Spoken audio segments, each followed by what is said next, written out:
Hello everybody, Seth and Davy here with Hello. Living Nutz, Living Organic Foods, and together we have created a certified organic sprouted nut company that is in its, we started it in 2001, 2002 roughly, in that area, so we're 19 years ago. Yeah. We're looking at Wow. 20 though, to round it out. It's getting close. The idea anyway. We're like, it's amazing Yeah. because I remember the day we started it, we were just like, oh my God, the raw food lifestyle, everything about Yeah. it. We were Yeah. emblazed, we were impassioned. Absolutely. And here we are 20 years later and it's still going. So Yeah. amazing. Yeah. So we've been talking about each episode going to the different types of cultural ethnicities that and cultural diets that have influenced the different flavors of nuts that we have. Mm-hmm.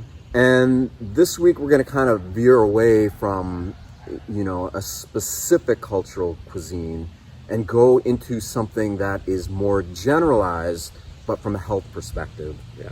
And so what I mean by that is when people eat nuts, right? Everybody wants to eat salted peanuts or salted nuts. Like that's kind of like the overall mentality around the world. Almost anywhere you go, any Western developed country for the most part, you'll find salted nuts of some type. And, but they're usually roasted.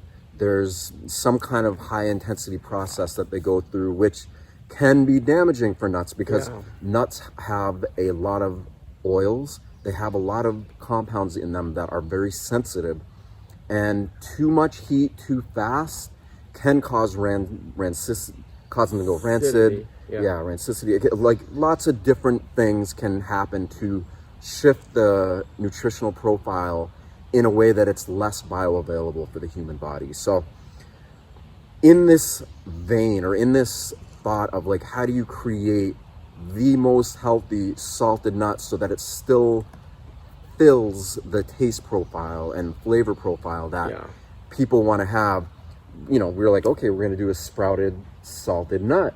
Absolutely. But looking at that at the time, for a lot of people who are in the health, people in the natural foods community do know that ionized processed salt is not good for your body. It's stripped down. It's bleached. It's all kinds of stuff that are not really good. So obviously we wanted to go with a whole salt, a salt that's less processed, if processed at all. And at the time there weren't that many options. There's Himalayan sea salt, which is amazing, but here's the problem with that is it's mined. They use dynamite. It's mined, and it's heavy duty mining to actually get this salt out. And so we're thinking, geez, from a biological and ecological perspective, we don't want to buy a salt for our product that's being drilled and blasted out of the earth. It just didn't fit what we were doing. But Celtic sea salt was the obvious choice because it's hand harvested, it's done in small amounts, but also too, what's really interesting about it is, whereas like a rock salt out of the mine in the Himalayas, it's like bulk, it's more like a rock. Himalayan sea salt almost has like a moisture to it, and that moisture it signifies a high ionic electrolyte profile, so it's more of an active or a living salt. So it just made way more sense to go with that one. Yeah, absolutely. And that's what we did. So, and then obviously from that point forward, Davey took it and just got it perfect. Yeah. I mean, it wasn't the most difficult flavor I came up with for sure, but there's a balance with, you can't have it too salty, you can't have it not salty enough. There's got to be a middle of the road so people can really, enjoy it. Like grandfathers or uncles who would watch the game and eat salted peanuts. We're thinking, okay, planters or whatever. So we decided to come up with something that was sort of not too salty, not, so that, but you could still taste it. And so getting the right amount was a little trickier than I had thought, because it's, if just a little bit more added to when you make it to the recipe can mean that it's too salty, or not enough, it's not salty enough. And then once it goes in the dehydrator, you're stuck with how you made it. You can't really go back. You can't add salt after, because it's several days of dehydration. So, and there's been batches that were way too salty. We've had stuff that's been salty, and we're like, hopefully people will be okay with it, and they were. But we have it down now. We have it all down perfectly. And boy, these Celtic salted almonds are delicious. And it's simple. Again, it's great for the office. It's great for the road. If you don't want a lot of flavor as far as ingredients and stuff, but you just want to, it brings out the flavor of almonds. I was going to say that. That's what's important, So it's just enough salt to bring out the flavor of almonds. Almonds have a lot of flavor, and especially our almonds. Yeah. Which actually, since we're doing this, let's go into our almonds, because a lot of people don't realize this. Yeah. You want to start? Absolutely, yeah. So we import almonds from Spain, and they're certified organic, truly raw, and they're really more like an heirloom strain. And the guarana or guarara is the name, and it's maybe of the heirloom variety. Yeah, and they are from Spain. Spain is one of the bigger producers, other than California, in the world, and so they've been doing it for a long time. These guys got it down, and so these almonds, they're delicious. And the reason why, of course, we get almonds from Spain is because we can't buy California almonds, because we're a company, we're a processor. And here's why. Go ahead. So in 2007, out of nowhere, the California Almond Board, in conjunction with the U.S. Department of Agriculture, issued a mandate mandating that all almonds grown on U.S. soils have to be irradiated, steam pasteurized, fumigated with some awful chemical. Basically, they all conventional had to be, ones. Yeah. The organic ones had to be steamed with just moisture, but it's almost, boiling temperatures, and it really destroys the nut, at least on the outside, and maybe on the inside it might not even be sproutable. Yeah. And so that's why we get these ones from Spain. Yeah. Well, when that happened, you can imagine, it was 2007. Living Nutz had been in operation since 2002, 2001, something like that. So we're 5 years into the business, and then almonds are the main product we're selling, and all of a sudden, boom, we can't get raw almonds anymore. We were like, no way, And so what happened was actually, we were freaking out. We were trying to find out. Yep. Teamed up with Natural News, with the Organic Consumers Association. A bunch of us all teamed up together, and we created a petition to really fight this and bring awareness to it.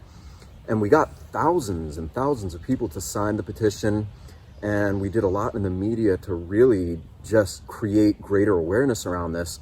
But the appeal was never reversed. They just kept it the way it was. And so that, at the time, left us no choice but to seek other ways. Yeah. And, in many ways, I feel like it was a blessing, because I wasn't as educated about almonds, and neither was Davy then to the degree we are now. And so as we were researching almonds, where they come from, we learned a lot, where, Morocco, kind of the Middle East, is the birthplace of it.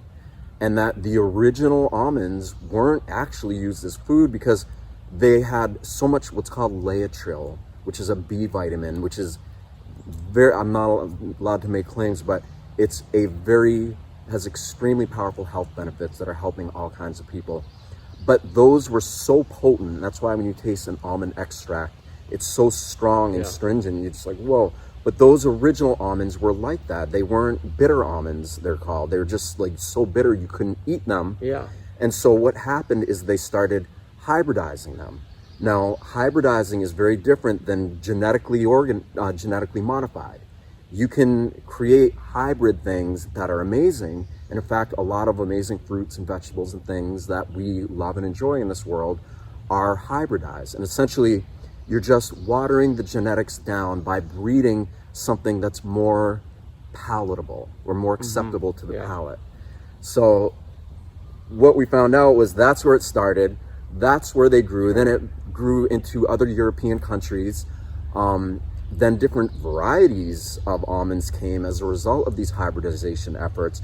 And then by the time it moved over to the United States and specifically California, this is the same genus essentially as the original heirloom almond, but it had been hybridized and changed so much so that it tasted so good, but that less of the original health benefits were there. They're just more watered down. Yep. So it's just super fascinating. It was like really it is. Yep.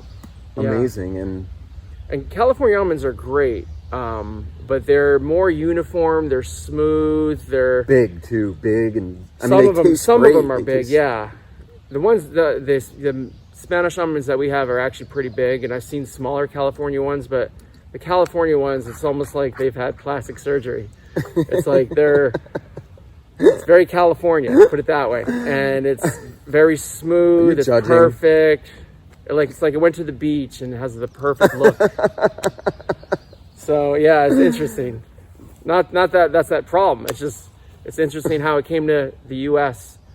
and it morphed into what it is today. And so, and every now and then when you eat some of our almonds, you'll have like a little bit of a almond extract kind of bitter flavor, and it's quite delicious. Sometimes it can be a little strong. We've had some almonds in the past that were more bitter than we liked, but it is a really good flavor. And a lot of these almonds are also used in the cosmetics industry as well. So to bring it a little bit back to this whole almond pasteurization issue, it's really important in the sense that when it happened back then, this was like the beginning of what we're seeing that's become more evolved now, which is this food freedom movement, where slowly, bit by bit, our choice to eat certain foods are being taken away from us or altered or manipulated in some way. And again, when this whole thing happened in 2007 and we formed this petition and we were just trying to really figure out why it happened, the reasoning behind it, according to the California Almond Board and the USDA, was that there were commercial organic almond growers who were stockpiling their harvest. So they grow a whole bunch of almonds, and on a commercial agriculture farm, it's a lot different than a small organic producer who's for the most part going to care more about their finished product. But they were taking massive amounts of, according to the USDA and the Almond Board, massive amounts of almonds, stockpiling it, which means huge amounts, next to turkey dung, turkey feces. And they claim that bacteria, salmonella and other bacteria, got into it, and then nobody knew this, and then it went out and was sold to people. Now, I don't doubt that happened. I'm sure it did, because with big ag, they just don't have the love and care and oversight that a smaller farm would have. But was that a big enough reason to just outright make all almonds grown on U.S. soils, pasteurized or radiated? Is that a reason? No, it's not. And so, of course, the conspiracy theorists and the people who were trying to figure out why came back to this issue of Laetrile. Is that when Laetrile, which is a compound in almond that is very it's pro-health benefit. Let's say that. You can research it and look up what it's actually used for. But a lot of it was determining that it's because of that they wanted it cooked. They wanted almonds, even though they have less amounts over here in the States, they didn't want this really healing compound to be out there. Whether or not it's true, it's food for thought, just putting it out there. But we did notice that they started with almonds, and then other foods, more things kept happening. Other nuts even too. Other nuts, But as far as we know, almonds are the only ones where you legally have to pasteurize them. But there's ways around it, of course. Consumers direct can purchase almonds from California that are raw, but directly from the farms, right? Directly from farms. Yeah, that changed. It took a while before. But they're not like our almonds, that's for sure. Yeah. Yeah. We germinate them. Germination is like the same process as when a nut falls off the tree in the fall, the autumn. Then it sits through the winter. Then the spring rains cause it to sprout, Yep. and grow. And we're basically doing a micro replication of that same process to create a nut that is lighter, activated, so the enzymes, that the nutrients, the things that are in it have a more full expression. They have a more healthy expression. They're farther along in the growth cycle, and they're more bioavailable for the human body. Yep, absolutely. Very well said. This is a long episode, but some really important points were made that people should pay attention to, because this idea of diminishing food freedoms is a big deal. And in fact, in Maine, where we are with this beautiful background, there are certain towns in Maine that have seceded, I think is the word, with their right to choose foods, because Maine is we have a lot of organic farms. It's a massive organic food movement here. And a lot of towns moved away from these nationalist laws that are determining what we can eat and making their own laws. And this is very important to pay attention to, because if you're somewhere and some governing body is telling you not to eat certain foods, it's probably not for your own health. It probably has to do with corporate welfare, with where's the money going. So, not saying it is or it isn't, but it's something to be aware of and to be mindful of and pay attention to. So, anything else for this one? Well, this will wraps up our almond line. And by the way, we also do sell sprouted almonds in a 1 pound and 6 ounce size bag, and also 10 and 25 pound on our website. So 6 ounce, 1 pound, 5 pound, 10 pound, 25 pound size increments right off www.livingnutz.com. You can order those directly, and if you know people that want larger sizes, we can do that as well. So check out our website, again, www.livingnutz.com, and order some amazing Living Nutz with almonds. a Z. Yeah, with a Z, like zebra. It's important. And it's our stripes that make us unique. Exactly. One thing I want to mention too that makes Living Nutz unique is we don't use tap water to sprout our nuts, which is something, when we first started doing this, we were literally one of only probably 2 or 3 companies that we know of in the world that were doing raw food treats and snacks and things like nuts, that. Yep. But now there's a lot, and I haven't met a single one that doesn't use tap water to sprout their nuts. A lot of these companies are in cities. Yeah. And the water they're using is tap. I mean, maybe it's filter or whatever, but it still has chlorine and this and everything that they add to it.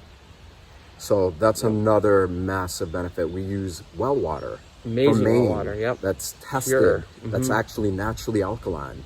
So one more big point. Absolutely. So yeah, that wraps up our almond line. And we'll be moving towards, on another day, the walnuts, which were the next set of nuts that we developed and the flavors that came from them.